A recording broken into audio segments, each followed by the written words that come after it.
Good evening, ladies and gentlemen. This is Brock Beard from LastCar.info, and welcome to Behind the Wall, the post-race show that comes on after the race, or in this case, after the announcement yesterday of the new points-paying system. That is the lead thing I do want to talk about tonight. I got a couple other things that I want to kind of discuss here as well. So again, I apologize a little bit later in the evening here for the show, but we'll go ahead and jump right into it here as well. I'll probably do some trivia a little bit later in the show here for those of you tuning in. Yeah, we'll do a little bit of a later evening show. I thought about pushing this to another day, just with doing this later in the day or anything, but you know, there are some times where it just feels like I just got so much on my mind here, and it just feels better to actually put it out there. And I think this is a perfect example of it here today. Certainly was a fun day on Twitter, I'll tell you that much, even extending into today here. But yeah, oh yeah, and Brendan, I see you're asking about watch-alongs. I do have some news on that as well, so we'll jump into that a little bit later, so stay tuned on that. But not to bury the lead, we'll go into the points paying system. So first and foremost, Mark Martin deserves all the credit in the world for pushing us toward anything that was going to be separate from a typical playoff system, from the eliminations, from all the frustration and anger we saw, especially this last year, at Phoenix, and the crushing way that Denny Hamlin had the championship slapped out of his hand there with that. I think it was very clear at that point that, it's like, okay, this time finally maybe something is actually going to happen. And not to say that there weren't discussions already.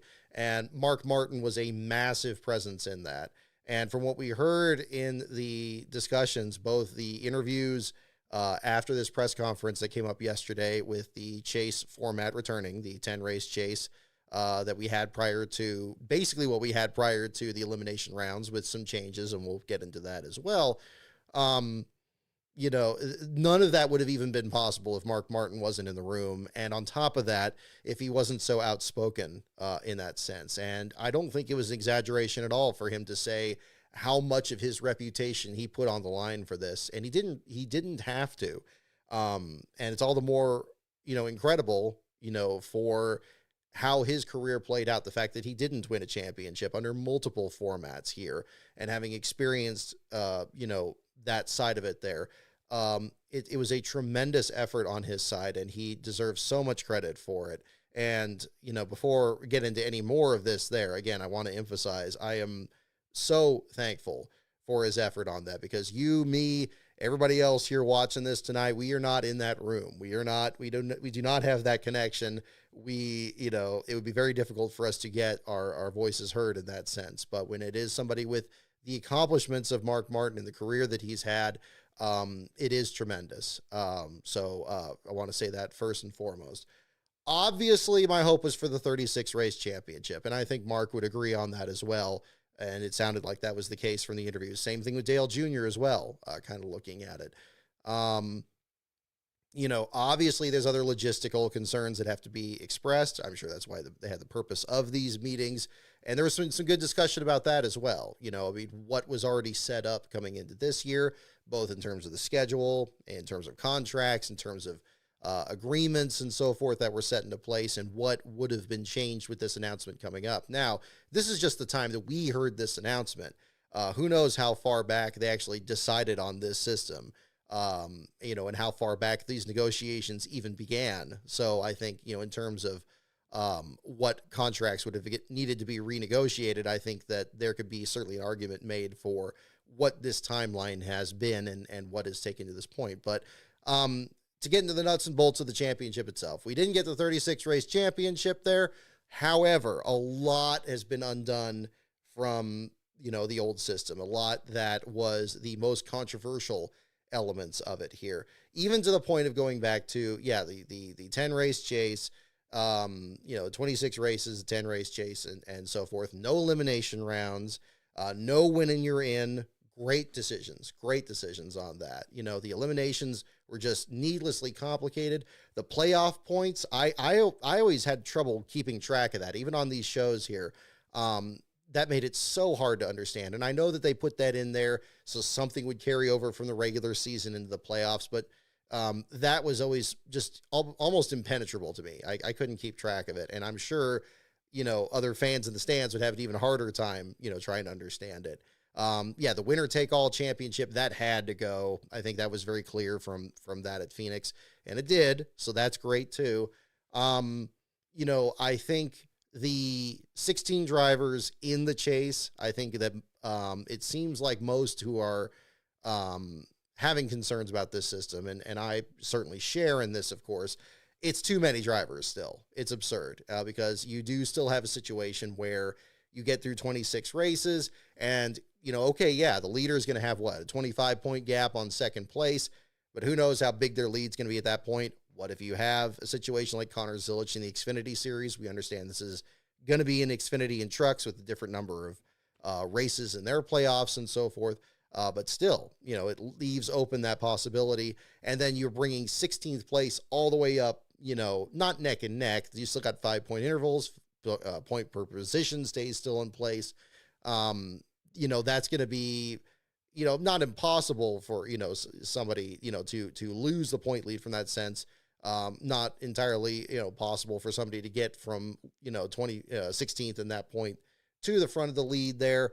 Again, it's not entirely possible, but it's more possible than it would have been under a full season championship. Because again, if you have a full season championship, you get to that point of the season, there's maybe 3, 4, 5 drivers that are eligible for the championship.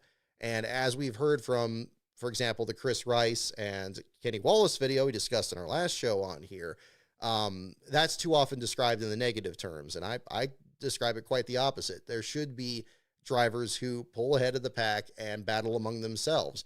And, if they're not allowed to do that in the race because we got stage cautions and green, white checkers and so forth, they should at least be able to do that in the championship. But short of that, having this system in place where you have just one regrouping, and have that in there, and that's the only time that it's the only caution that's going to be thrown.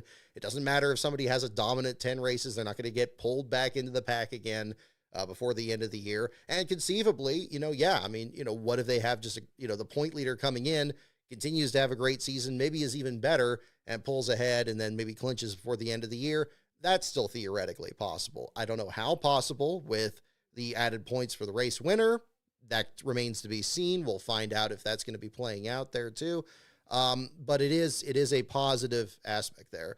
And, I think that is good. I mean, these are good things going forward here. This is about as far as they could push it without giving us the 36 race championship.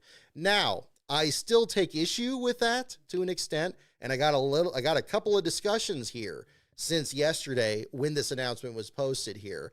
And getting a whole flurry of different distinctions, and not unwarranted. You say something like that, it's going to certainly get some attention there. That wasn't my intention. Certainly my intention is just like, look, it's 36 races or bust. And I don't think we lose sight of that in this here too. I don't think we lose sight of the fact that back in 2003, 2004, people didn't want a 10 race playoff system, that the polls that Mark Martin and Jeff Gluck and others had on Twitter, admittedly Twitter being a subset of the whole world, but hey, anybody else could have done a poll at any other point and competed against it. If they didn't, well, that's the information we have. But all of those showing a 36 race season. And yeah, I made this statement and I stand by it 110%. When you're just not quite given what you want, it's irritating and it makes you wonder why. And there is some, and I feel, not malice in there, but just a little bit of just getting it in on you. And where I feel is the situation here with this, the reason that the 10 race playoff is in there. Yeah, you could point to contracts and all that other stuff, even though as we speak, and Bob Proctor has tweeted this afternoon, the charter agreements for this year still are not set and are still being renegotiated after the settlement. And you know what? That settlement was just not even a month ago. So, things could be renegotiated. Come on. If anything could have been worked out, we're talking about more contracts. We're talking about, drivers and teams and sponsors and tracks. But again, it's NASCAR's sandbox. If they wanted to do that, they certainly have the power to, exert that power there.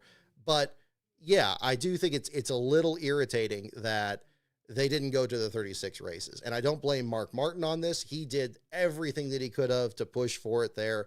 And I'm sure it was contentious. And I know that there was a lot of risk. And so this is nothing on that. But if we're talking about the overall goal of that, it's a good step towards that, because we have taken the steps backwards. They're trying to make it sound like this is something different. And it's like, okay, this is, it's bringing the chase back, but things are so different now because they got more points for the winners. We did reach a point where there were so many gimmicks and so many elements that we had nowhere to go but take a step back and try something from before. And yes, this is from, the chase system from back in 2004, but it does further the point that, it had gotten too complicated. It had gotten absurd, and they needed to take a step back. And perhaps after this year, or whenever the next TV contract's coming up here in a few years, or whenever that point is, we're going to start to question why there is still this one regrouping in there. I think it's going to go the direction of the Bushwhackers, where, okay, you had a whole lot of them. They're going for championships and race wins, and they basically just had their own class in the Xfinity Series and the Truck Series. Now you only have one or two of them. How much more of an effort is it to just simply say, they're not going to be in there? Now, unfortunately, that has kind of gone the other direction, and we're already hearing about deals being worked out for drivers coming back in. The Tony Stewart deal is fun. He's not going for a full championship or anything like that, and he's been, out of the series for years. But yeah, I mean, the usual suspects getting back in there, and Kyle Busch and so forth, and we'll see what the situation is there. But that's where I think we're going to be heading. I think that we're either going to, have a championship that's settled before the end of the year, or it's going to be something that, it's going to be seen that this one element in there is just unnecessary, that there doesn't need to be this arbitrary regrouping right before football season, and that it should just go on its own. But, again, this is the step to take to get there. And I'm sure, I know Mark Martin was feeling that from his interviews, and Dale Jr. as well. And there's other things to work out, fine. And I'm sure the lawsuit just made things even more difficult with the timing here of this. It's actually great that this still went through even with that. So I absolutely count my blessings on that in terms of this going forward. And this is important for the sport going forward. And there's a wonderful little moment. I think one of my staff writers pointed this out from the live stream. I basically turned it off after, the first couple of interviews. I just want to know what the format was. And once I got that information out of it, but I want to play this clip from here and kind of get a flavor of what the reaction to this is here. And I believe this is Kim Kuhn in the clip here. We'll go to the second screen here and pull this up. Hopefully the audio is working. We'll go ahead and, I think that should work. And we'll play it here. There will be some fans that are sad. I just thought it made certain drivers race like their life depended on it. I think we saw some crew chief take some risks and make some decisions that we otherwise may not have seen in a 10-race chase format. However, I'm with Mark Martin. I think it's going to make our jobs harder. We've got to really dig deep, find out how to tell these stories, how to make these guys heroes. We can't lean on elimination for stories each and every week of the last 10 races. And how about that? Oh. Up for the challenge. I will add one. Okay, there you go. Just want to be fair, get the whole quote in there. But yeah, it's gonna make writing about these stories a little bit harder. I love that the quiet part was said out loud here. That this points out to what the problem with all these gimmicks are. And again, what I hope is going to be the ultimate reaction of this last element here of the playoffs going away.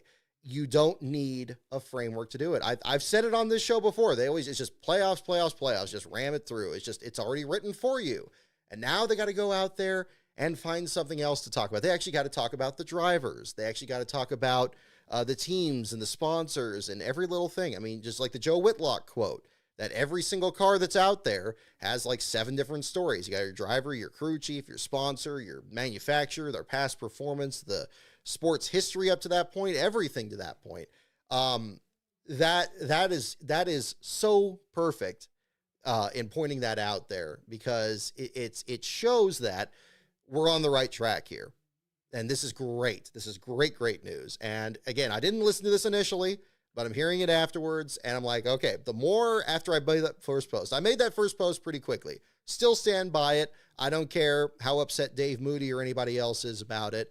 I'm fine with it. I still stand behind it. I wrote it.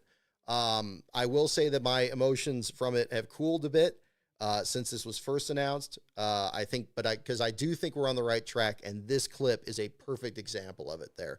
We need to get back to a point where, it's about the individual races. It's about who wins the race. That needs to be central. That needs to be where everything starts. The championship is nice, but see, the championship got too big. It got too pervasive. It was too much into every single story. And now they're having to adjust. And I appreciate her saying that she's up for the challenge, because it is going to be a challenge. It's going to be different if you've relied on that to this point. Thankfully, I don't feel like I have in my own coverage. I love covering what happens to these teams from week to week. I like talking about what's happening in the last place and what's happening in the race itself. I don't feel like things are going to be changing too much, honestly, at lastcar.info. So I'm very happy about this format.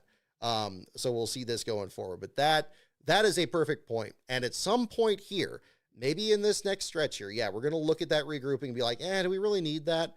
Like, look at, these first 26 races will hopefully feel very, very different. If we're just, there's going to be focus on the bubble. Sure. You got people right around 16th place where they are in the points.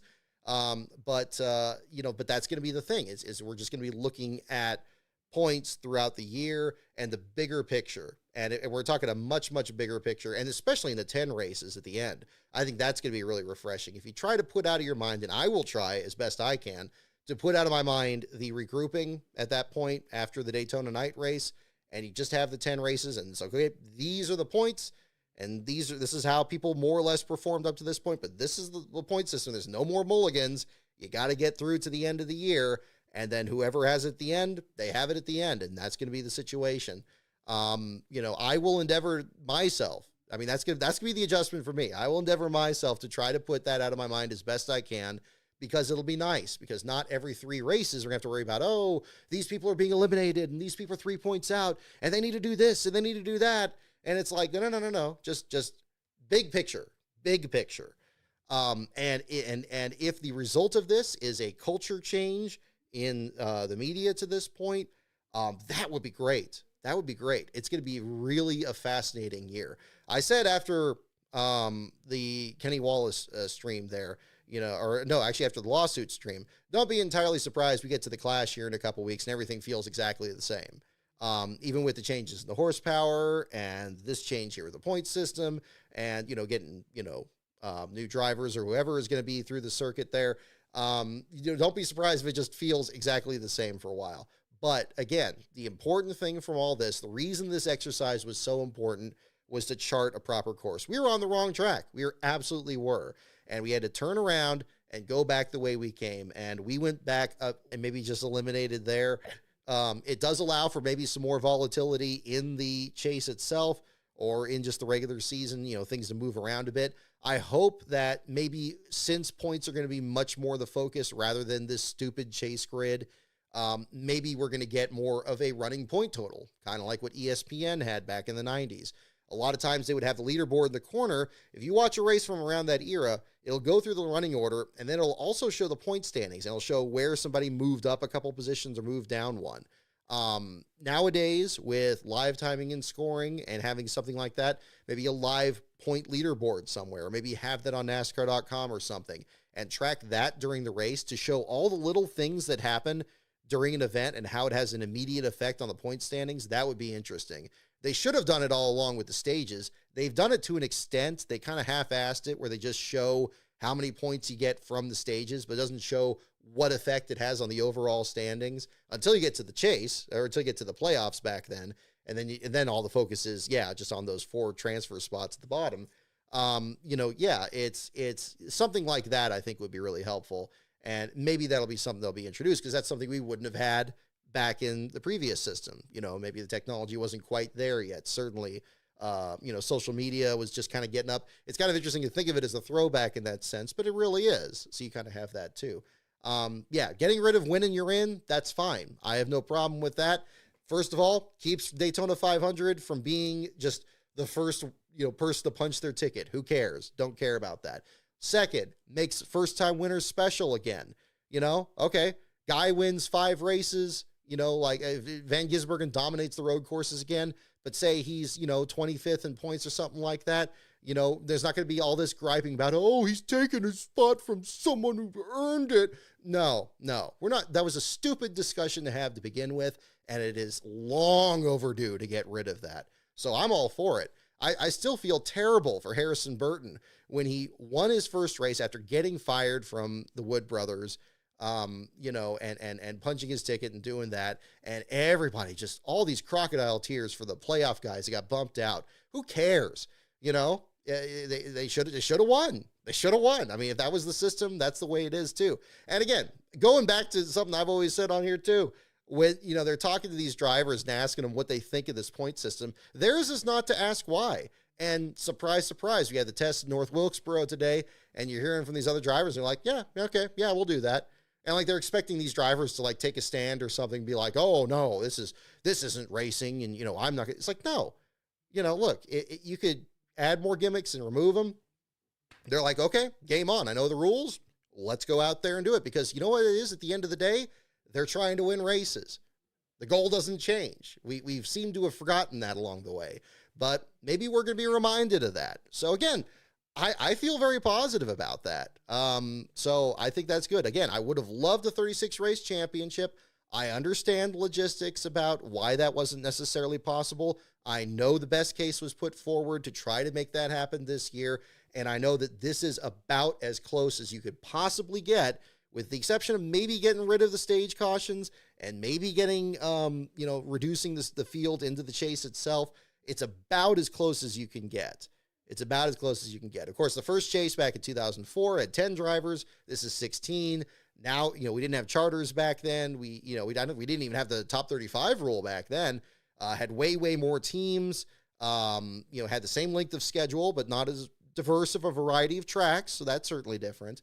That needs to be emphasized. And, for the tracks that are concerned about this, there was some discussion about like, oh, tracks are worried because, oh, we had an elimination race and that was going to be so exciting and all. No. The race is central. And I think we're going to be reminded of that. And if these TV partners are going to have to be smart about this, especially Fox, I'm a little concerned because we still have Fox starting the year and they've rested on their laurels for this long. And this is going to be a disruption for them. Obviously they were broadcasting races during the old version of the Chase or something like that, but they need to get their butts in gear for sure. They need to adjust. They need to focus on the race itself, put all that playoff stuff aside. Don't worry about all that other stuff. Just focus on who's performing well, what their story is, and develop things to that point. That's what we need to have. And that baton should then get passed to, of course, Amazon and TNT and NBC, and how that season progresses from there. That's going to be very, very important. So I hope that it may not be easy. I think we're going to see maybe some bad habits not get broken here right away. I think things are going to be it's going to be a bit of an adjustment. And admittedly, I'll give some latitude to that because this is a late announcement. I'm very surprised. I expected back in November that Jordan Bianchi or Jeff Gluck or somebody was going to leak the championship format the day after Phoenix. Or maybe the day after the awards ceremony in Phoenix. I thought for sure that was going to happen. I had no reason to know that was going to happen, but I really felt like it was going to. And then, of course, the lawsuit happened. That was already going to be happening at that point. Of course, they already had the court date. That pushed things back. Of course, the Biffle tragedy on top of it. And then again, of course, what happened with Denny Hamlin's father as well. I mean, that's happened since our last show. And of course, condolences to him and his family. It wasn't the right time, and it wasn't the right time to do it. And so I appreciate NASCAR, waiting a bit on that. I appreciate the other media members not leaking it before. There were several attempts to, people trying to leak this or that or whatever. And it ultimately, I think this was suspected of being the system, but again, never really actually confirmed until this point. And again, I'll give Steve O'Donnell credit for mentioning the Biffles as well as Hamlin there at the beginning of his introduction as well. So again, there's a lot of positives here. Obviously, we would have wished that neither of those things had happened for him to mention, but it was classy for him to mention that there as well, especially at the top of the program. So, yeah, again, I think there's a lot of positives to glean from this system going forward. I'm trying to remember other elements here from this. We got rid of the playoff points. I like that. Again, I was always having a hard time following that. I thought that it wasn't tracked very well. That's great. I think that was always going to be pretty good there, too. Oh, Ryan Idius. Yeah, see, there you go. The other previous announcements that were announced later in January. Okay, I didn't remember that. Well, all right. Well, then in that case, the broadcasters have no excuse to adjust to this. They got more time than they usually would. Well, then, yeah, there we go.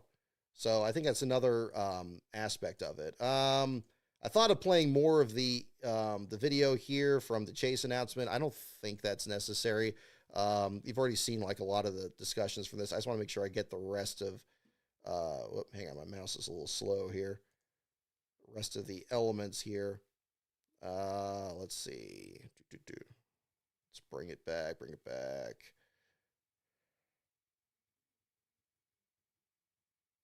Okay, so yeah, so the 55 points for the race win up from 40. We talked about that. We got rid of the win in they're in. Most points in the final 10 races wins the championship. You do have a relatively narrow spread, although, again, 25-point lead for whoever has the first seed, whoever leads the regular season, back to 16th in points. Yeah, I mean, that's basically it on that one. I mean, again, I think that there is a lot to discuss about this. I think it'll be it's going to be really, really interesting. But again, much appreciated to the people that were involved in getting it to this point. This is a very positive sign going forward from here.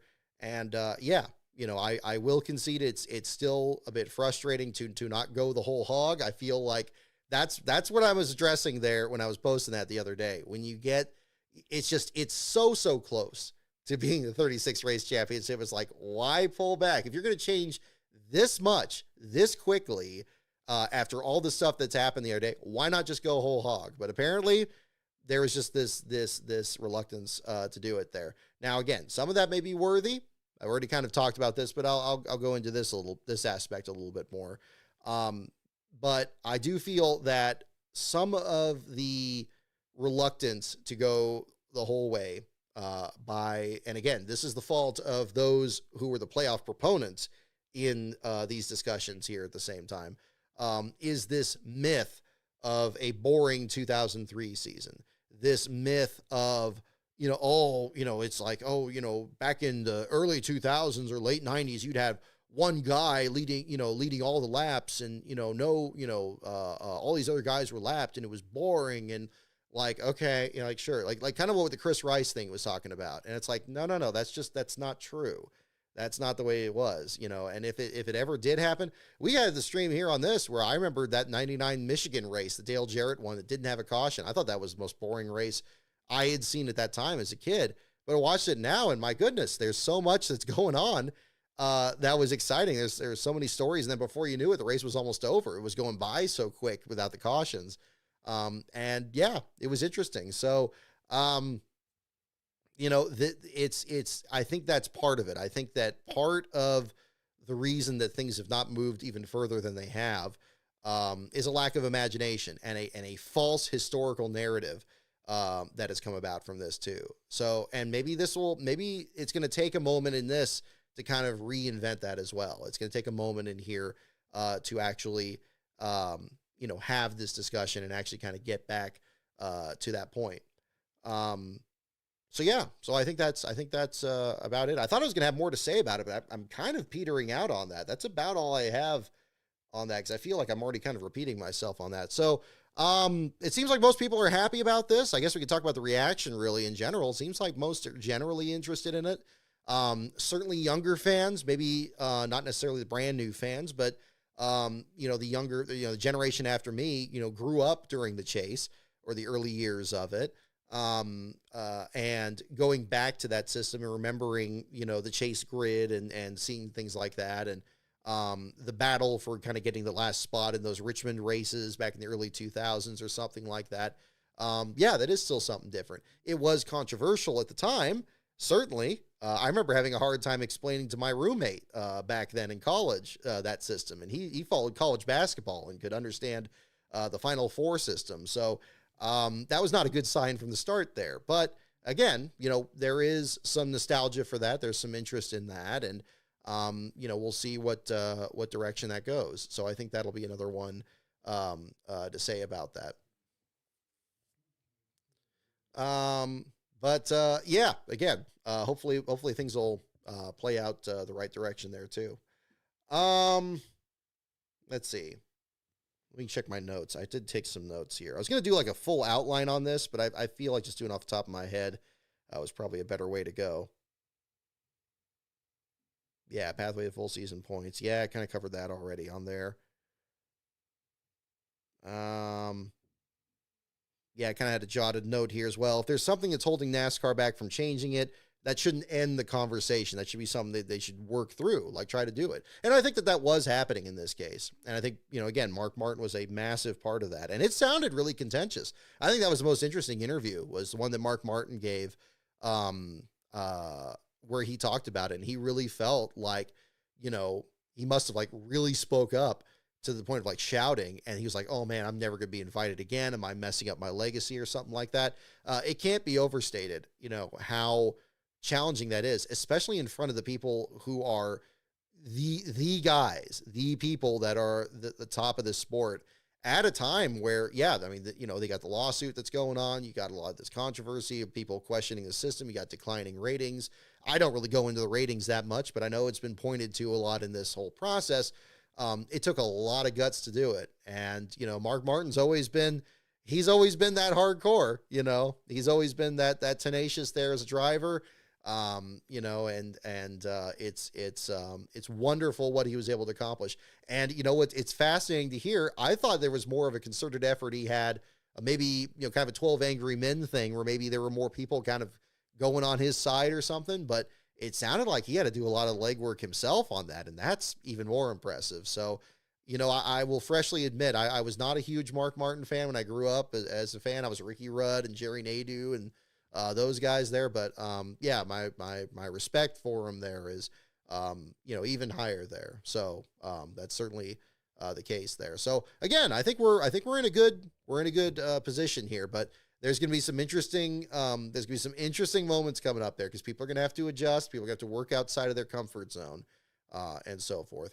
And this kind of leads into the other thing that I wanted to talk about here. This actually ended up being, ironically, a good week to talk about the media in general. And while this is not a football live stream, I do want to talk about the other thing that happened this past week. And I'm going to dovetail this into racing here at the same time. And that, of course, is what happened over in the football game, the playoffs here between the Bills and the Jaguars. And I do want to go into that a bit. First and foremost, of course, go Bills. Fantastic win. Great game. I'd love to just go into this and geek out about, like, okay, how great it was that the Bills got their first playoff win on the road since 1992, and the guts that were shown by both teams. I thought both teams did a tremendous job, and were it not for that last interception, it could have very easily been Jacksonville's game. I don't have any illusions about that. It was a tough fought game, and so forth there. So I thought they did a tremendous job. I think that the Jacksonville fans have every right to be as excited as possible about what is coming up for them in the future. And I think that's great. And I have no problem expressing that here on a live stream. I would not, however, say that in the media center. And so this goes into, of course, our other discussion. So let's go into the second screen and, of course, play the Adam Schefter video from this. All right, you guys have had a most magnificent season. Thank you. Let me pull it back to me. Congratulations on your success, young man. Thank you. you. Hold your head up, all right? You guys have had a most magnificent season. Thank And you. you did a great job out there today. Appreciate so you it. just hold your head up, okay? Thank and you, ladies ma'am. and gentlemen, Duval, you the one, all Thank right? you, ma'am. keep it going. We got another season, okay? I appreciate Take it. care and much continued success to you and the entire team. Thank you, ma'am. Okay. So I do want to weigh in on this, and I already have on social media, because, again, not just being, rooting for the Bills and all that, but I think this led to a very interesting discussion about media, especially new media, and what the direction is from here. And I also, during this discussion, I also want to play the interview with this reporter here as well afterwards, because I think getting her viewpoint on this, I think is important. We're at a very interesting point here with media in general. And I talked just a moment ago here about like where we're heading with telling the story of a season, telling the story of these races and what's going to be happening coming up here.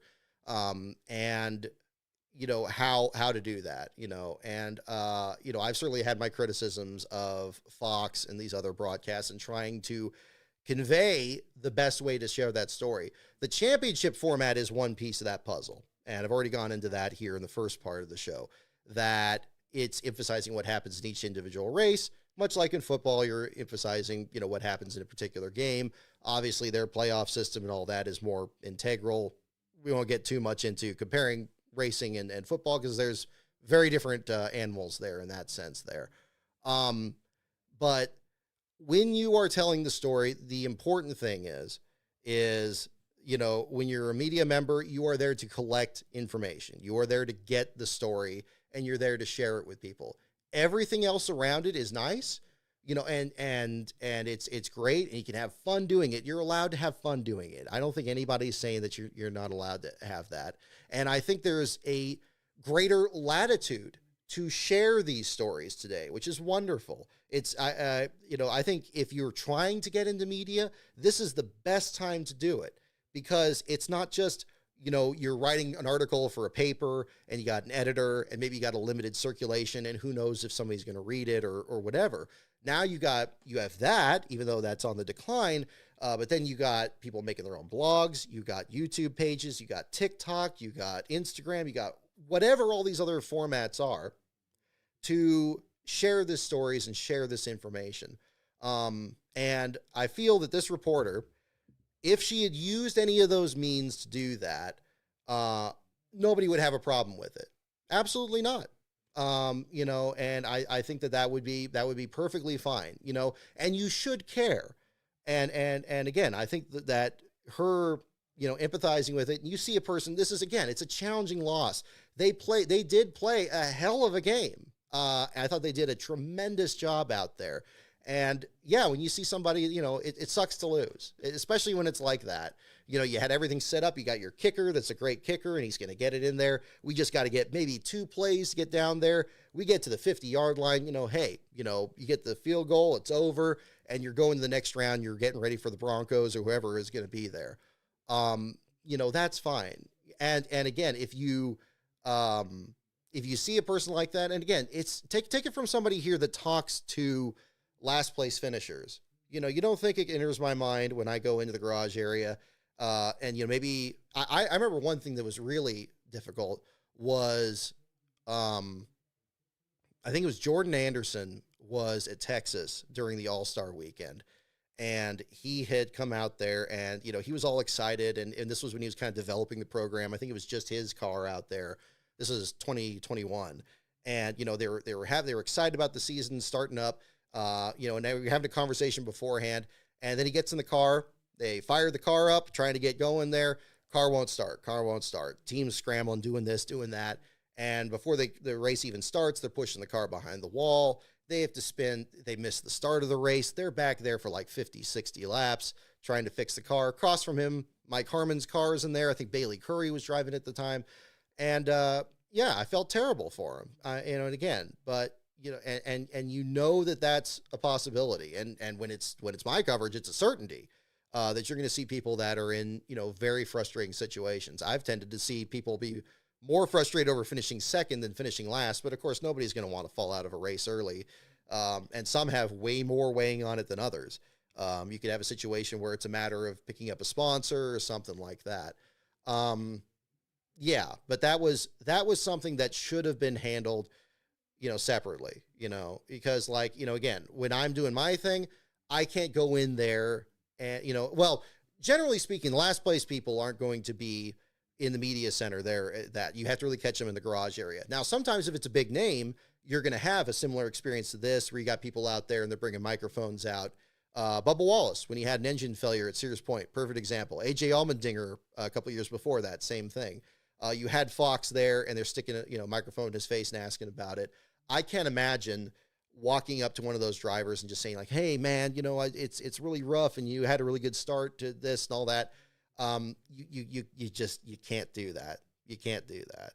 And there's a lot to this. There's a lot to unpack from this, though, at the same time, as to why. And I'm going to try to unpack this as best I can. Now, I didn't go to journalism school, full stop. I haven't had, I've only had an editor once briefly in my time when I was starting to work there too. And even then that was still something in new media. But it's, when you have a situation like this, you do have to distance yourself a bit. I actually talked about this in my Dan Weldon video as well, and I got some criticism from it. But this is a wonderful illustration of exactly why. Obviously, especially for this this reporter here, the fact that she is a longtime reporter, I'm sure followed this team well before it was organized, like right before it was being brought up here.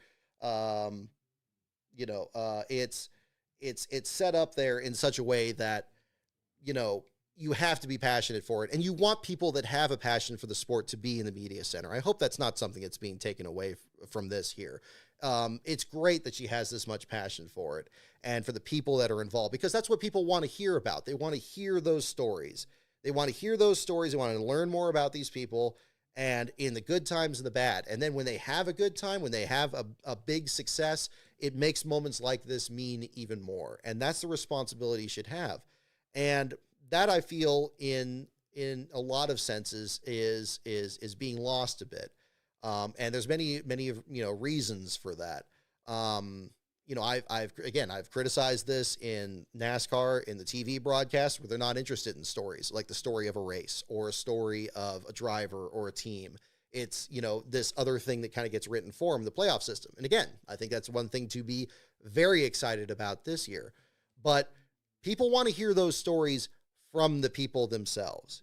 You as a media member are not the story. And as I said at the time here with this, if you are known for asking a question in there, you have done something wrong. And that's a hard thing to explain. It's a hard thing for people to understand that have not been in that situation. But it's true. And it's unfortunate. Now, again, now at the same time here, is this a world-ending thing? Does this person deserve to be, have some, punishment or something like that? No. But it's not appreciated in this sense. For the other thing too, especially if you have a press conference like this or any kind of media availability, especially in a situation here where it's somebody that lost the contest or last place finisher, for example, you have a very, very limited amount of time. And I know people are splitting hairs in this discussion here and talking about how much time was actually spent on this versus the interview, or where it was in terms of it, or if nobody else had any questions or anything. You still don't do that. What you do. And again, the other side of it here is like, okay, well, again, everybody's like, well, this is wonderful. It's wonderful that she talked to him. It's wonderful she did that. Yes. Nobody would have had any problem with it if it was done off the record, if it was done aside there. That's happened. And again, I've done that. I've done that sometimes, when there's been something like that, but I'm not going to be doing it in front of all these other media members that are waiting to get their questions asked, in this environment. And people don't like that. And there's not a lot of rules. There's not a lot of rules in media. The other thing that's been kind of conflated in all this is saying that media is too cliquish, that there's all this other stuff here, and this is an old media concept, and it's all that. No, because think of it the other way. You can't have everybody doing that. You can't have everybody emoting. What if somebody just has a question on something, maybe something controversial happened, and they really want to get that from the person themselves, and all this other time is taken up because everybody else is sharing their frustrations, sharing their feelings about it, and trying to console the person. You can't. You have to have a rule in place for that. Otherwise, we're just not getting the story. And there's a lot of problems, not just in sports media, but media in general. I would even say to the point of the practice itself being somewhat in disrepute, really. Some stories just not covered well. Like I always felt like my responsibility going in there is tell people what the hell is going on. And if somebody's asking me, it's like, okay, TV's not telling me this, go over here and ask this guy what's going on. And that's what you do. And it doesn't have to be glamorous. It doesn't have to be glorious. It doesn't have to be viral. You just do it. And hopefully, of all the people that are in the media center, and they're all they're on assignment, doing their different things, hopefully that work altogether is going to get you the most complete record of this. Because once it happens and once it's passed, memories fade and things don't go from there. So that's an issue there. And there's been other discussions here that are trying to impugn other elements in here. I'll tell you this, I have the website here at lastcard.info, and I don't talk about this enough on the site there too. I do have a couple staff writers on the site, Ben Schneider and William Saki. They both do tremendous work. I have both had discussions with both of them on this subject. I've never had any problems with them. They haven't done anything like this or anything like that, but I've had conversations with them. Say, look, you could do this, you could do that. If you have a story that comes up and it's interesting and you pursue it, that's great. I think that's a great idea. But, there are some parameters, and it's something that you just don't do. And again, it's not the end of the world. I know me talking about it a lot makes it sound like it's a big deal, but I think it's illustrative of an interesting discussion. Now, I will say this too. Now, as I mentioned, the journalism in general is in a bad spot right now, especially with the general public. And a lot of the frustration from the response to this, I do feel, is also warranted. Because you get some people that come in there and, okay, do they have the most interesting questions? Or do they, are they writing the most interesting stories? Obviously, clickbait is a thing. You got clickbait on YouTube. You got, an article that goes for 7 pages online and has a bunch of ads in between. The practice is not in a good position right now. And I get it. I totally get it. And I'll tell you what, I wouldn't have started my site if I was happy with the overall content of what is out there. Again, I feel like, okay, this stuff, it would be great to have it covered. It'd be great to talk more about these small teams. When I was in college, racingunderdog.com was online. That's where I got my news from. And then that site didn't exist anymore. So it's like, well, okay, I guess I'm going to have to make my own version of it. And that was more or less, the start of it there. But that's, I get it. For those that think that, there's, that are, scoffing at maybe people at the AP and others here about that. I hear you. There's a lot of problems. I wish that, the media was more enjoyable and more accurate and more concise, and you could just get the information out there.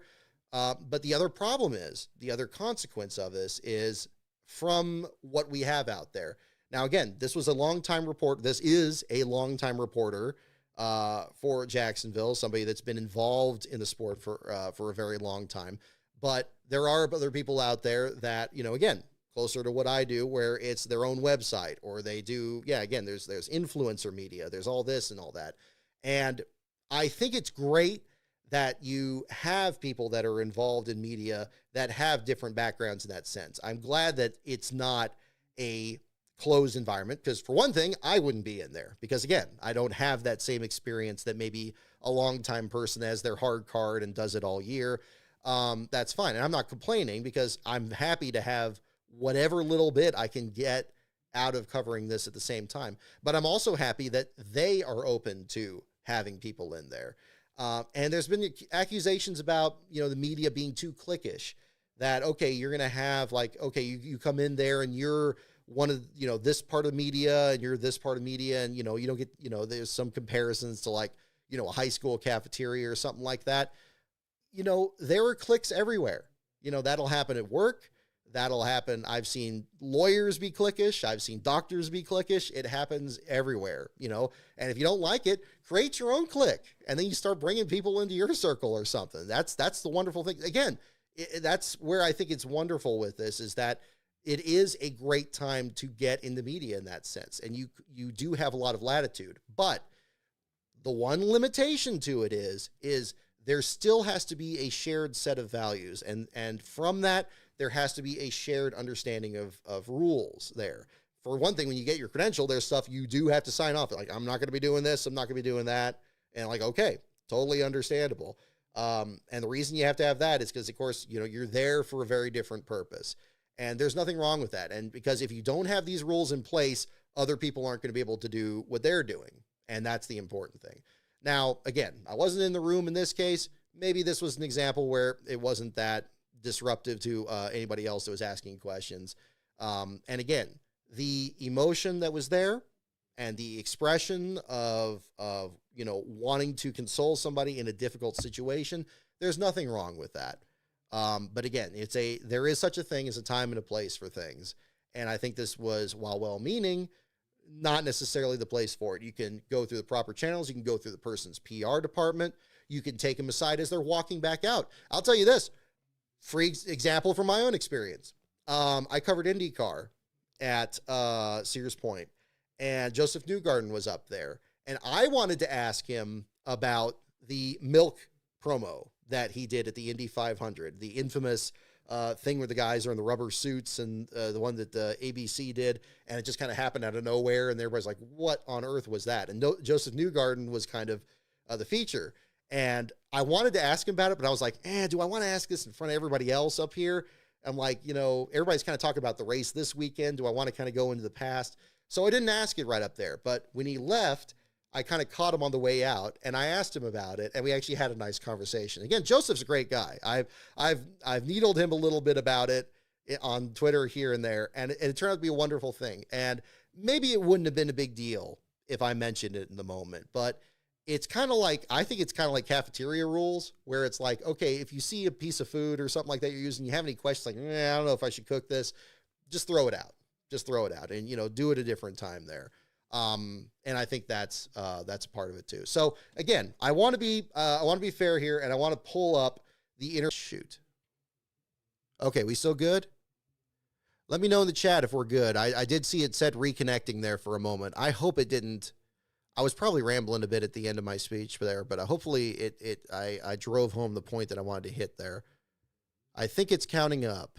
So mention in the chat here if it's frozen up, and then I'll restart the clip here.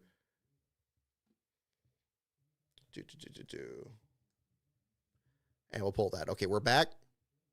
We're back. Okay, I'll wait till we hear from a couple people, and then we'll do that just in case something get caught up here. Apologize, folks. I didn't see that. I saw I was reconnecting there a second ago, so hopefully we didn't lose everybody. Okay, we're good? All right, we're good. Okay, let me jump into this interview. So again, Lynn Jones here with her interview on this and getting her side of the story here from the interview with Liam Cohen, the Jaguars coach. So let's jump into that. So the Jags, obviously, the playoff run, it's over, but the conversation's not over. No, it didn't end there. So after the game, Lynn Jones-Turpin with the Jacksonville Free Press shared a message praising the head coach.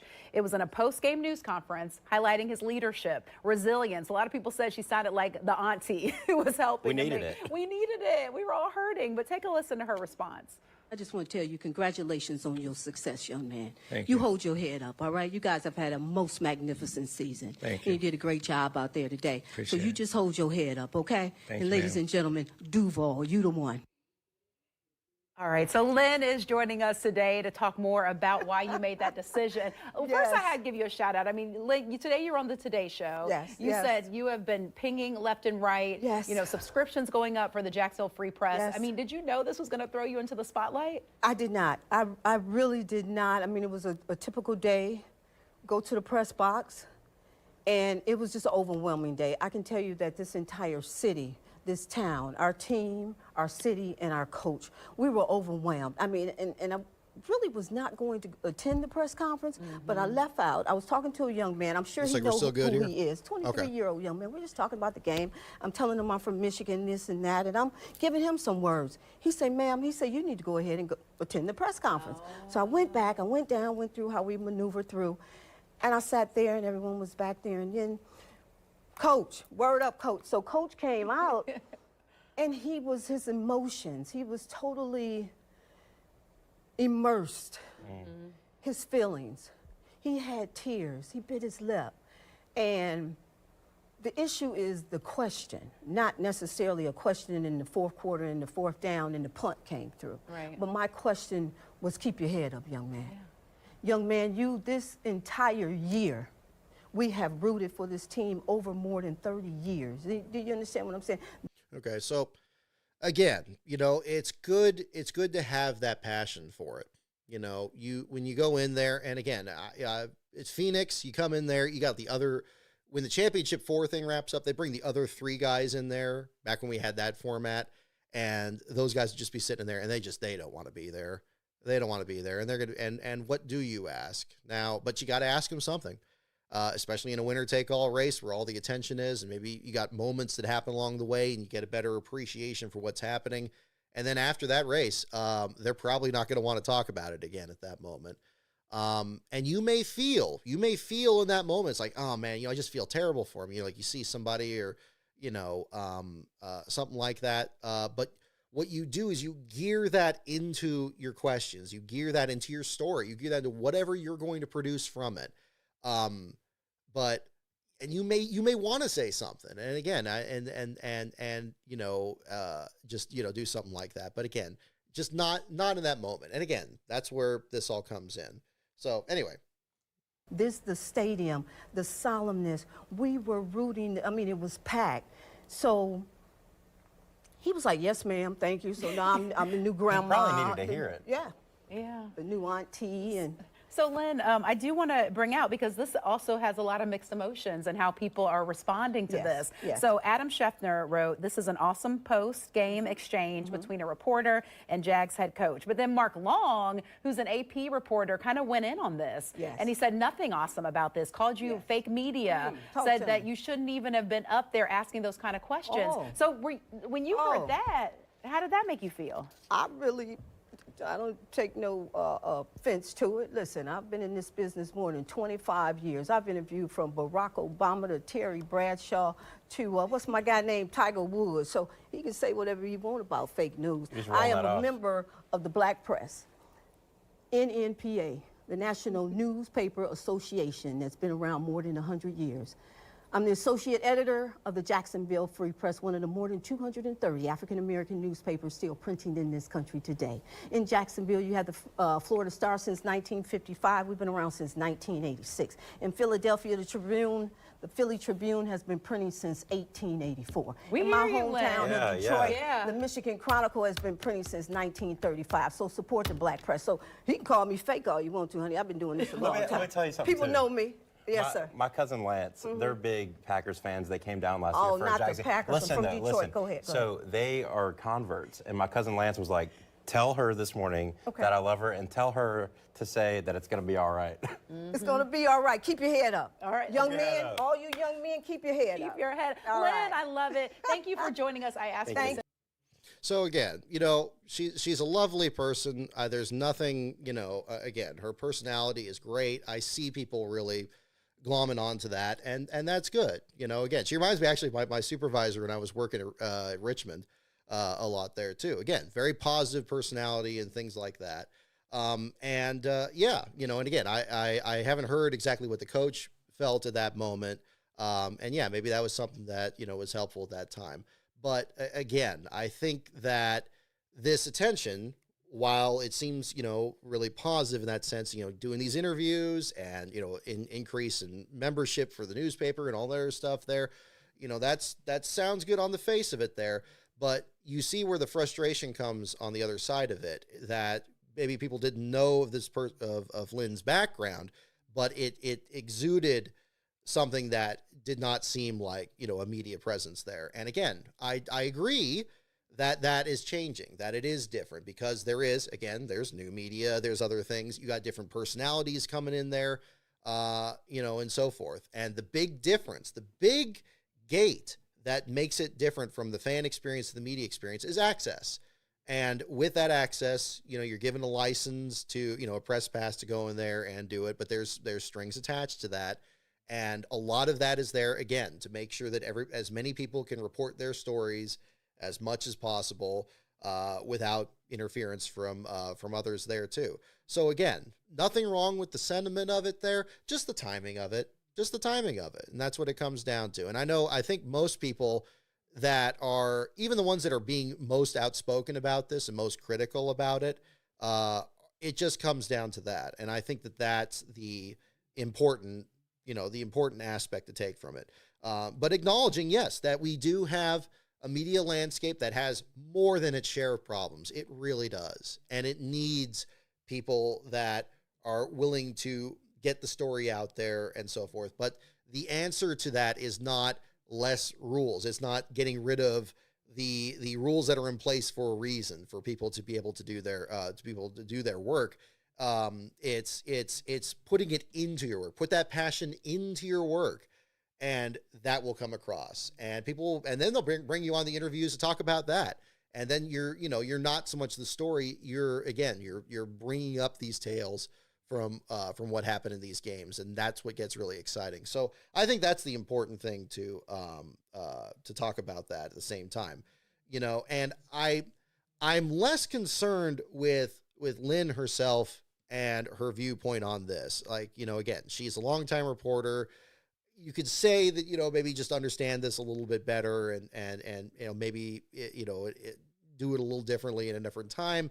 Not really the biggest thing out there. I've had more of a concern from certain other people in the new media landscape that are thumping their chest about it and talking about the elitism of the media and, we're coming for the media and we're doing this and we're doing it differently and we don't care about this. Kind of the Pat McAfee, Barstool Sports side of the aisle there too. The thing that there is with that is there's a risk to that too. If you go into a position where you feel like, okay, these rules don't apply to me, I'm going to break through with all this and I'm doing that. Talking, of course, more about, that side of the aisle there, there's a real risk to that. And what will happen is either you'll get burned out, or people are going to get kind of bored of your thing after a while, or you're going to go too far and you're really going to step on a toe that shouldn't have been stepped on. And then from there, it's going to be really, really difficult. Best way to do it is just try not to step on toes as much as possible. Put your passion into your work and let people see that, because then people will really appreciate it that sense. And again, people out there, I'm seeing people talk about Brody Brazil and John Boys and others here that do it great.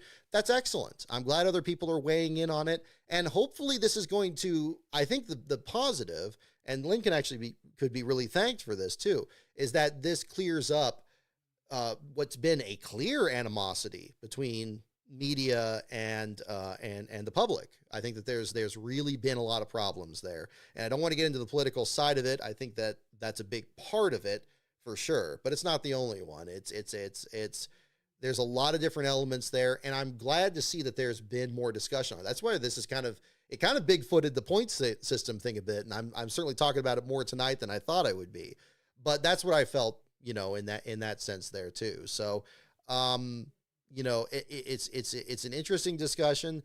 It probably tells me really more than anything that too much of the media is done kind of in a cloak and dagger kind of way, where maybe people don't understand what's happening, and now they're getting a glimpse of it and they're like, well, that doesn't make any sense. But now people are explaining it and it's like, oh, okay, well, maybe that's understanding it there too. So, I think that's another way to kind of look at it too. So you're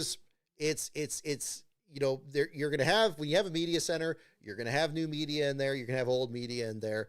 And yeah, those are going to be two cliques right from the start, and you're going to have cliques within those and everything. And speaking from experience, yeah, it could be a bit apprehensive. And I've stepped on my share of landmines, working my way through the ranks here too. Thankfully, I've had people that, have been very open and, take me under their wing. I know Jeff Gluck, for one, has been very supportive of people in new media getting into this. Of course, Gluck had to run his own website before he worked over he got the next job at The Athletic. Thankfully, Bob Pockrass getting picked up so he can still continue to do his work. There's a lot of people out there that are very receptive to new people getting in there. So I think that's, again, a big thing, as we go into a new season. If you are interested in following the sport and doing something like it. This is a good time to do it. And there is a receptiveness to it, but just understand, as illustrated from this, that there are a few rules in place, and don't be afraid to ask around from people that have been doing it a bit more often, and then everybody will have an enjoyable experience from there. So, I just kind of wanted to hit that here as well. But in the meantime, go Bills. I'm very excited about this next couple of weeks here, and we'll see how much further the ride goes for them. We got Denver this week, and we'll find out how that shakes out. I think it's been a very interesting playoff so far, and we'll find out. Again, not a football show, but I do have my Bills hat here too, so I got that all brought up here at the same time. I'll get into super chats here as well pretty soon, and I'll jump into that, and we'll do some trivia. I want to kind of touch on a couple other not smaller subjects, but other ones here. I want a little bit of catch up here. I showed a Christmas card and an ornament I received on our last show, I believe around the holidays there. And I actually went back to my mailbox and I picked up a couple other Christmas cards that came in. Big thanks to William and to Joe and to Dylan for your cards. I did receive those, and I want to make sure I mention those here on the show at the same time.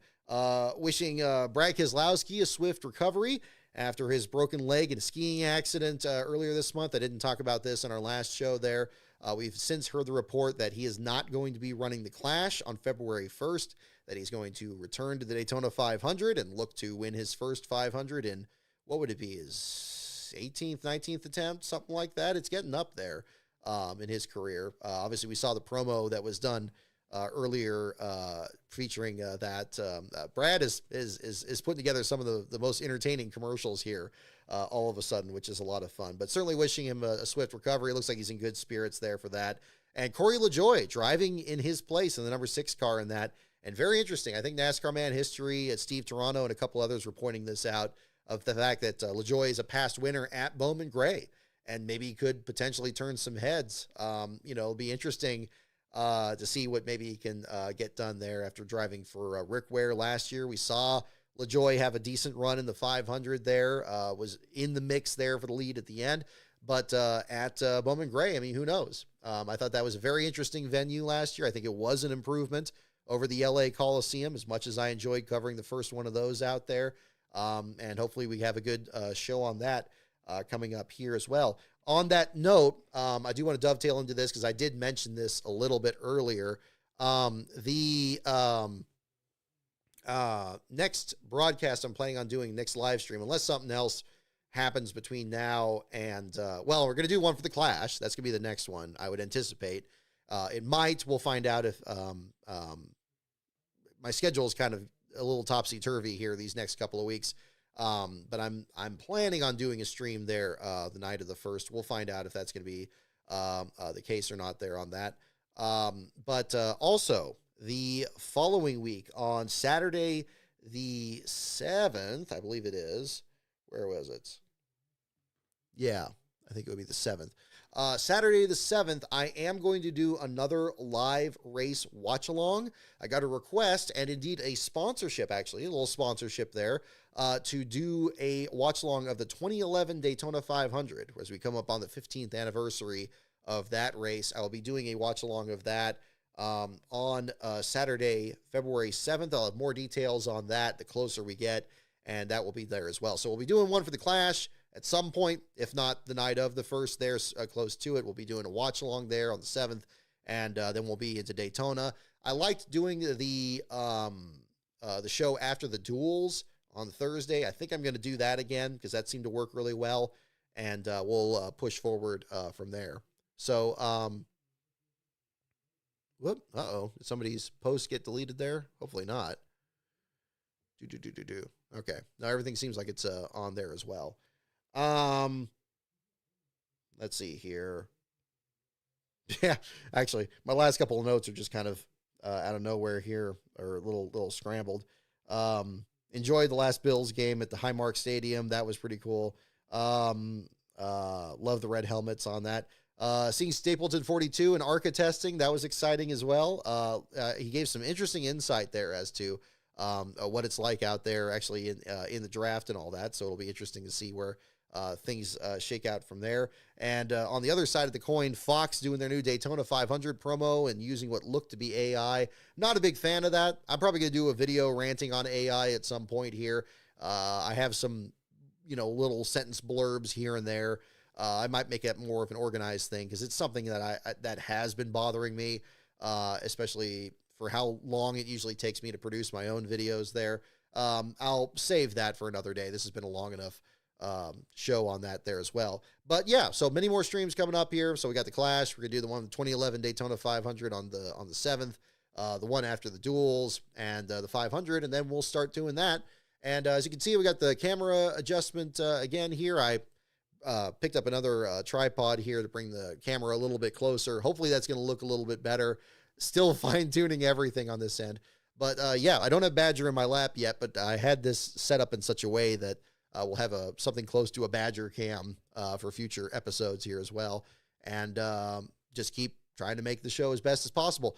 Those of you in the Patreon, I'll mention this as well, patreon.com/lastcaronbrock. The stickers for 2026, those for new and returning members, are going out in the mail this month.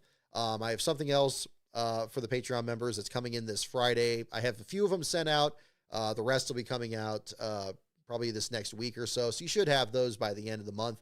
If you don't receive it by then, definitely let me know on the Patreon. Again, patreon.com/lastcaronbrock.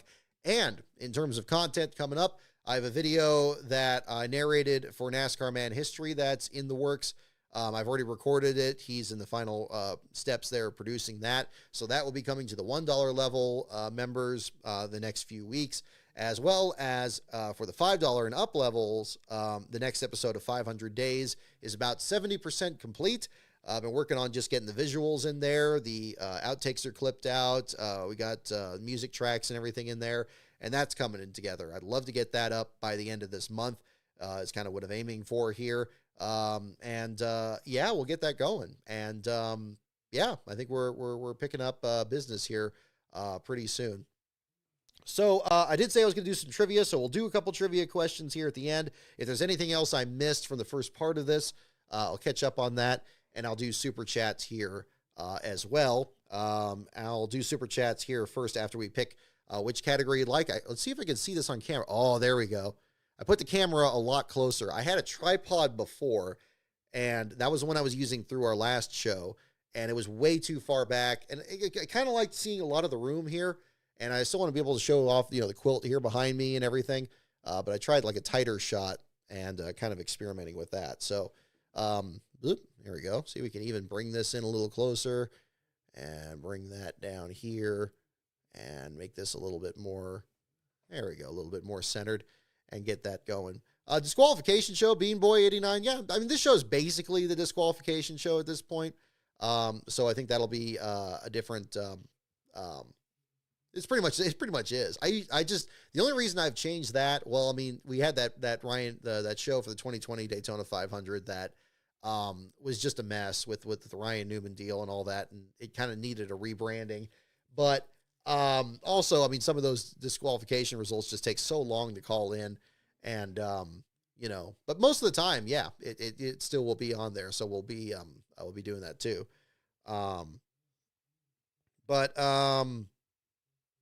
Yeah, I guess we haven't really fully got rid of the disqualification element. I mean, that'll still be interesting. And actually, you raise a good point on that too, Bean Boy. I mean, we didn't have these disqualification rules when we had the old chase.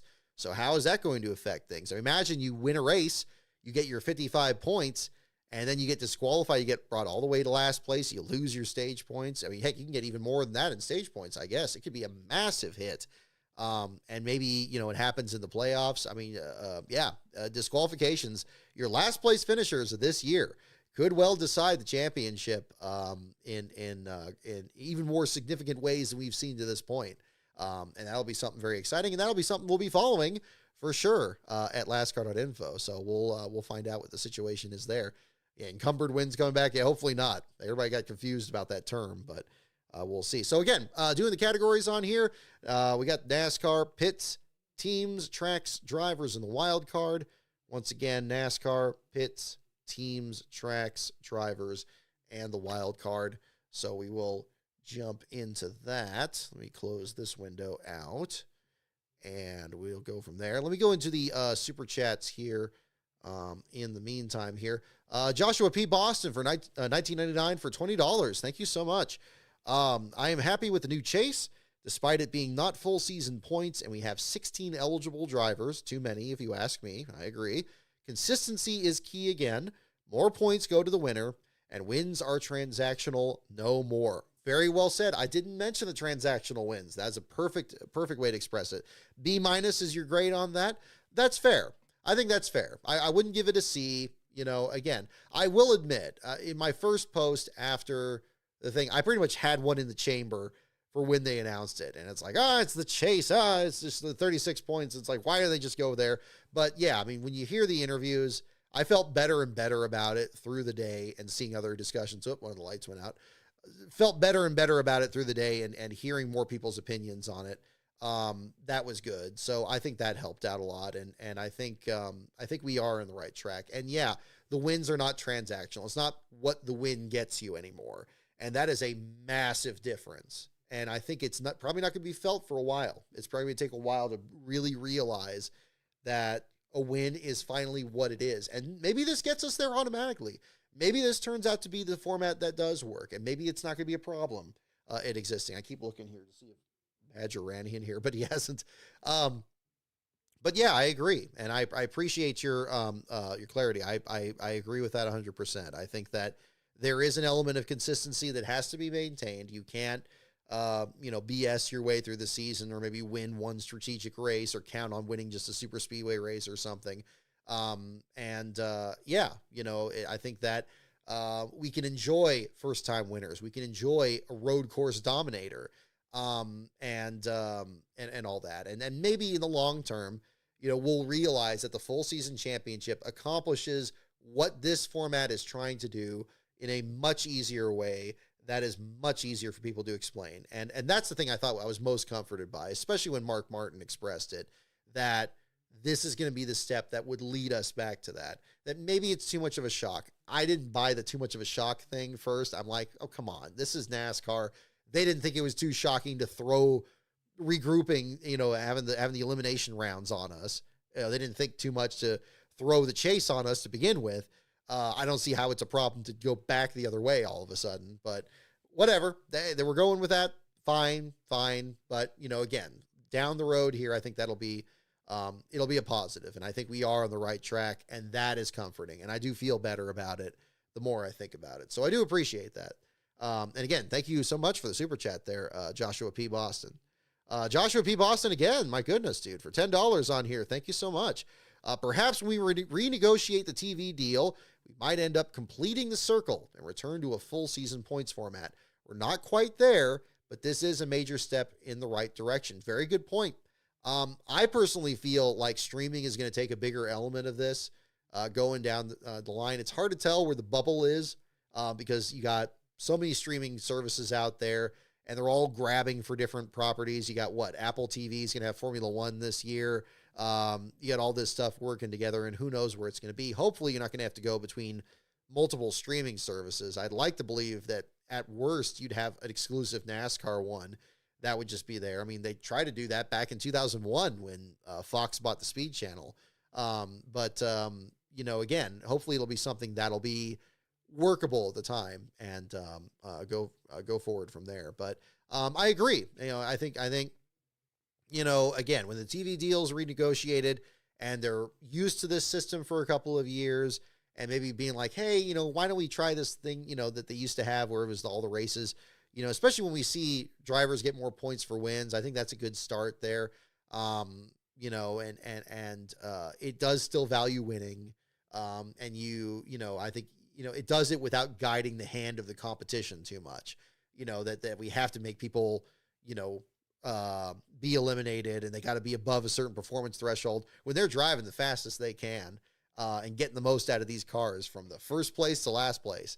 So we'll see what happens there. But yeah, Josh, I do appreciate, or Joshua, excuse me. Don't want to use your name familiar if you're if you're not cool with that. But yeah, I definitely agree. I think we're not quite there.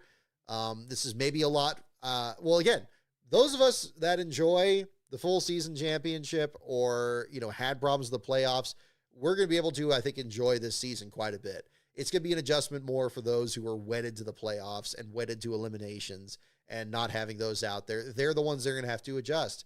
And I don't particularly empathize with them. I think that for what everybody else has had to adjust to with these different point systems and the changes that have come along the way. But I will concede that it's going to be a challenge, but it's a challenge that's worth taking. And as Kim Coon said in her interview, she's up to the task. And good. That's the right attitude to have, and I hope that maintains going forward. And we see that people are into the racing and the races themselves, and the championship is more or less, except for the chase itself, it more or less just takes care of itself. And that's what it should be. It should be that mountain where you don't see the summit because it's too high and it's too far out of reach. And it could be too early to talk about it, which is totally fine. Oh, I would love to have that again. Oh, we will find out. But yes, thank you again, Joshua. And this one down here, Bowser Jr., thank you for your super chat for $5. Thank you so much. Don't know if this was discussed yet, but SVG would have made the chase last year by 2 points over Ty Gibbs off of his road course wins. Now that's interesting. So yeah, I had not seen that. I'm sure people are still crunching the numbers since yesterday's announcement. We're starting to see some reports. There were some that were still talking about Joey Logano winning multiple cup championships with this format for his late season performance. Now, again, who knows how different those races would have played out with this format in there, but again, still worth looking at. And that's another one worth looking at too. And it shows just how much, how dominant you have to be at the road courses to offset that. It's only by 2 points. That's interesting. To beat Ty Gibbs. And again, Ty's still looking for his first win, but I think he showed a lot of improvement this year, last year now, than he had the year before. So, we'll see where things turn around for him. And if he wins his first race, that'll be interesting. We were able to celebrate that win for what it is, and that will be really interesting. The next first time winner, maybe we'll see it at the Daytona 500. Maybe we'll see it someplace else. Will hopefully be something that'll be really enjoyable, and we'll get a good story there from that. So we'll find out. That will be another one to look at. Mr. Bad Guy 51, I missed your super chat on here as well. Thank you for $5. Never enjoyed Barstool Sports. Always seem to represent the obnoxious and ugly side of sports. Yeah, I'm not a big fan of it. And again, I don't like doing this whole, putting people on blast thing.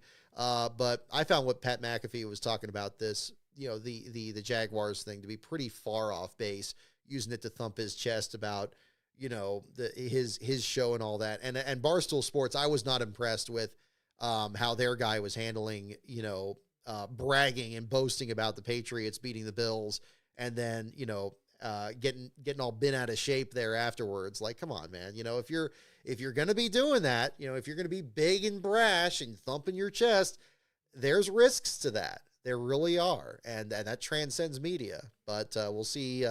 We'll see where that goes. But again, it's a difficult way to do it because you got to keep it going. I missed describing that when I was going into that in that part of the show. That's the thing. You have to keep doing it. And sometimes people they one up themselves, they overdrive their headlights, and they get themselves in a lot of trouble. And I've seen it before. I try to keep things pretty level here as best I can. I know it's a bit eccentric with the last place thing. We did the certificates. That was, I will say that was a bit of a wrong turn there with that. I still make them because I know fans enjoy them and stuff, and that's fine. But I think that's where that needs to belong there going forward. Again, that's what happens. So it's all a part of it there. But again, thank you so much for the super chat there, and appreciate you weighing in here as well. I think I got everybody's. I hope I didn't miss anybody's. Let me check this list here. I think I have everybody. Yeah, I think we're good. Okay, where are we with categories? Which one is brought up here too? Yeah, I got Mr. Bad Guy too. Yeah. But yes, if you do want a LastCar certificate, I do still have them in the lastcar.info store. If you go to lastcar.info and click store at the top of the page, you go to my eBay page, and I do make those custom made if you want to make them for your friends, or if you want a past LastCar champion, or really just about anything. They're all fully customizable. I send designs over as part of the cost and ship them out to you there. And yeah, and they're signed by me. They got a medallion sticker I put them on them. I laminate them, get them all out to you there, lickety split. So if you're interested in that, we still have those in the store, and we're gonna have more. Just thinking about this now, wearing this. This is the new LastCar hat for this year. I just ordered these from JB's Embroidery here in the California Gold Country. Basically the same design up front. This year it's got the little New Era logo. It's not a sponsored thing. It just happens to be the brand of hat I usually order for these. And this year they'll have that little logo there. So if you like that little flourish. Oh, and they're also, it's going to be twill all the way around. The ones I had before had kind of the webbing on the back of it. I decided to go back to just having the twill all the way around on there. So these are, again, fitted hats, small, medium, medium, large, and large, extra large. I have not put them in the store yet. I need to take some promo pictures for them. But this is what they will look like. And this was what I will be wearing at the track this year. I spoke to the folks over there. They did a wonderful job getting these on here, making the LastCar logo bright, nice bright orange there on there. And we got those. So we'll be having some more of those in the shop very soon if you're looking to pick that up there as well. And I still have more of those stickers that Bruno Raphael made for Rise of the Field fillers. Whoop, there goes the other light. We had that set up there as well. So if you're interested in that. So let's see, which category are we on here? Let's see. Okay, I think I got everybody's on here. Where were the categories? Oh, okay, it froze up again. Hopefully it didn't freeze up when we were doing the categories. I don't see where it is here. Am I missing the categories? I thought I saw at least a couple wild cards or something. Definitely let me know in the chat here if anybody sees where it is. Where was it? Oh my goodness. Hopefully I haven't lost everybody. Oh, we still got 30 people in here. Okay, good. I haven't lost everybody on this. Badger. Okay, there we go. Okay, here we go. I got 2 for wild card. Okay, we'll just do some wild card questions here. We'll just do 1 or 2 here to wrap up. I know it's already late. We're almost midnight on the East Coast. 8:30 here at LastCar headquarters, and we'll do some wild card questions here. So again, apologize the lights went out here, but we will endure. All right, first question. What was the fastest production car being made in America in 1950? Don't look it up. Go ahead and guess here. Here it is again. What was the fastest production car being made in America in 1950? That is our question. I'm going to have some water here in the meantime, and as we wrap up the show tonight.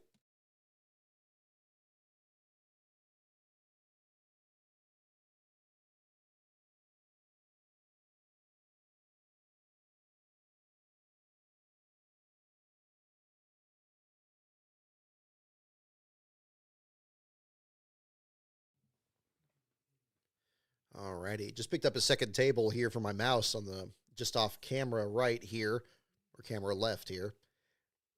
I'm sitting in a yellow recliner here, and I always put my mouse on the right armrest, but Badger, when he sleeps on my lap, he keeps kicking my mouse off the edge of the chair. So we tried for something different here. So, yeah, you got mission control set up here. I think I posted it in the picture on Twitter. No, maybe I posted the other one. Well, we'll get that posted soon enough. What was the fastest production car being made in America in 1950? I guess it's for a Jag, Buick Roadmaster, Ford Thunderbird, Fabulous Hudson Hornet, Ford Model T, we will see. Toyota Camry, probably not, but we'll see. What was the fastest production car being made in America in 1950? The answer was an Oldsmobile Rocket 88 is the answer. Oh, can you see that? There we go. Oh, that close camera paying dividends. Hopefully not blurry either. Okay, there we go. Right. Oops. And so, okay, Josh, you said Oldsmobile Delta 88. Very close. I will count that. All right. Okay. Here we go. Here's another track question in the wild card category. What did Clay Earls hire Bill France Sr. to do at Martinsville in 1950? Another 1950 question. What did Clay Earls hire Bill France Sr. to do at Martinsville in 1950? Yeah, very close, Joshua. There you go.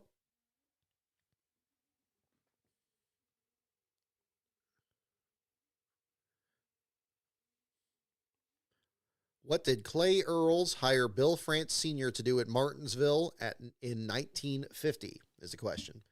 Check my notes again, make sure I got all my notes done. Yeah, if Fox's new Daytona 500 promo sucks, yeah, it's not great. Yep,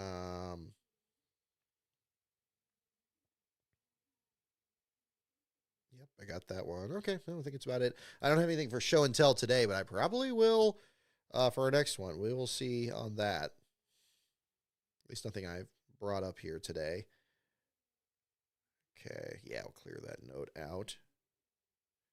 Oh, condolences to Dave Marcus, the passing of his wife, Helen. I understood there was news about that this week.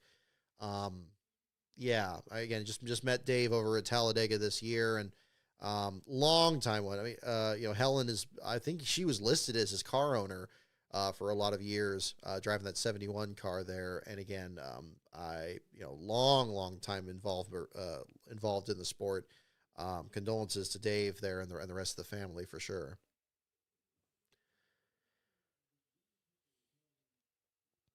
What did Clay Earls hire Bill France Sr. to do at Martinsville in 1950? We've got guesses for paving the track or a promoter. Yeah, tough call. Oh, Mr. Bad Guy 51, thank you again for the super chat here for $5. Thank you very much. Does NASCAR have the ability to cut off Fox from their television deal?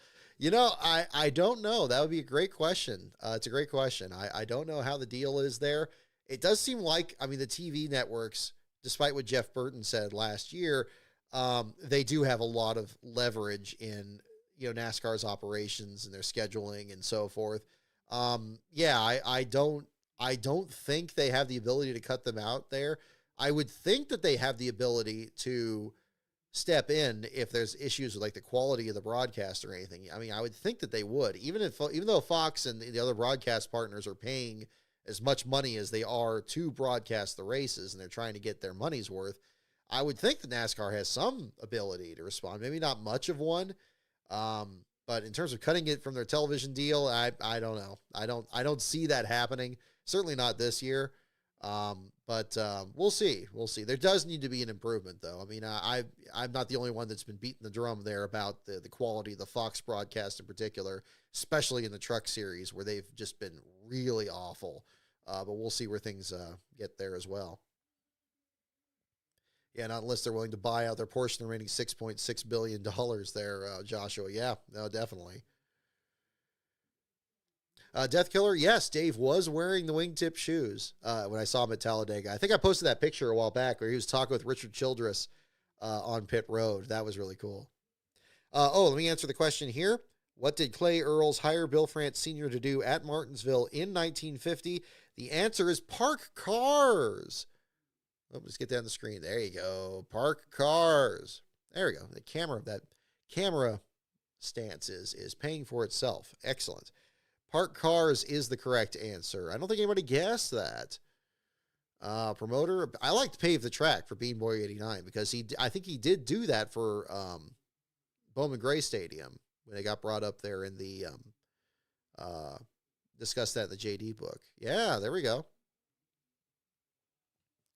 Hired to park cars.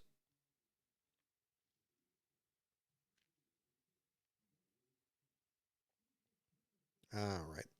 We'll do one more question here. I apologize. We'll do it's kind of a later show here tonight, so we'll just wrap up with one more here for you guys. But again, thank you so much for tuning in. I know it's kind of unexpected being on a Tuesday and later at night, But I said all these, the points thing and the Jacksonville thing were just on my mind all day. It was really distracting at work. I'm like, okay, I got to do a stream tonight, and then I can get back to work tomorrow and things will be better. So that's what I'm doing. So I'm glad I feel better already. And I hope I hope this show hasn't been too, well, too chaotic, but it's already in the can now. So we'll find out. All right. Last question for the evening. So here we go. Who was a mechanical engineering student in Florida when a racing career beckoned? See, it doesn't say what time period, but let me read that again. Who was a mechanical engineering student in Florida when a racing career beckoned? I'll give you guys a little extra time there to guess this one. I did take a peek at the answer here, so I will not hazard a guess. But don't look it up yourself. Try to guess here again. Who was a mechanical engineering student in Florida when a racing career beckoned? In Florida.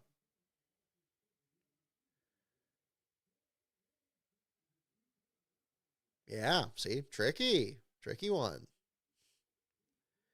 Guesses for Ryan Newman and Alan Kowicki. I'm seeing that already. Yes, praying for Denny Hamlin's family, his mother, absolutely. Yeah, just it's been a really difficult off season. This is I can't think of one that's been quite this eventful in not the right ways. From the last 5 laps at Phoenix through everything to this point. It's been a little exhausting. I mean, I feel a little off my game for getting the season started here. But we'll get there. We'll get there. We'll work our way through it. That's about all you can do. Who was a mechanical engineering student in Florida when a racing career beckoned? Yeah, see, it's tricky. Wendell Scott, Herb Thomas, Bobby Allison. Yeah, see, tricky. All right, I'll give you guys just a moment longer here, and then I'll read the answer off here in just a moment. I guess it's for Carl Edwards. Yep, this is a late 90s deal here, so it's going to be from a different time period up to that point. We've seen questions on this thing from like 98, 99 at the latest, so kind of look into that there too. And it's also had questions from like other divisions. I think we've had some Busch Series questions. I don't remember if it's had any Truck Series questions, but yeah. Who was a mechanical, okay, here we go, one more time. Who was a mechanical engineering student in Florida when a racing career beckoned? Answer coming up, and it was Fireball Roberts. I did not see that coming. I was kind of going with the Bobby Allison guess. I liked that one. Because Bobby flew airplanes and stuff too. It kind of seemed like that would fit. But Fireball Roberts, I did not know that about him. I did not know that. Fireball Roberts is the correct answer. Yeah, I would not have seen there. Thank you, Charlie. Thank you for tuning in. Yeah, I appreciate it. It's going to be an exciting year. We got a lot of interesting storylines. This championship format is going to make, hopefully, the broadcast better. It's certainly going to change the paradigm in terms of how the races are experienced. Maybe we get more critical about the actual competition in the races themselves. Maybe, we get more drivers featured in the field. It could go anywhere. It could go anywhere. And it's going to be exciting. We're going to be doing trackside coverage this summer. We're just looking at San Diego and Sears Point at the moment, which are back-to-back races in June. We may add some other races. I'm mentioning this in the Patreon as well. Haven't ruled that out. Probably not going to do a race in the spring. We'll see how things go. Things are kind of up in the air right now. I think we're kind of leaning towards maybe doing something in the fall during this new chase. Either Vegas or Phoenix maybe in the fall, or maybe doing something out of market. All of that's very up in the air, but we've already made travel arrangements and tickets for Sears Point and San Diego, and we do plan on covering both those races in June. So in between that, we'll be doing the live streams here from Last Car headquarters. We'll be talking about last place finishers and everything in between. So I think that'll do it. So again, thank you so much for tuning into this special edition here of Behind the Wall with Brock. Our next show is going to be most likely the one after the Clash on February 1st. If there's any scheduling changes on that, stay tuned to my Twitter feed at LastCarOnBrock. We will be doing a live watch-along of the 2011 Daytona 500. That'll be on Saturday, February 7th. It'll be in the afternoon. I need to announce the time. We'll announce the time closer to the date there and have that set up there. And that'll be right in between everything. We'll find out. We'll know by then what the Super Bowl is going to look like here and who's going to make the final round. In the meantime, go Bills. Good luck, Josh Allen and the crew there. And we will find out how everything looks on that end there, too. So have a wonderful evening, everyone. Thank you so much, everyone, for tuning in. And we'll see you all next time.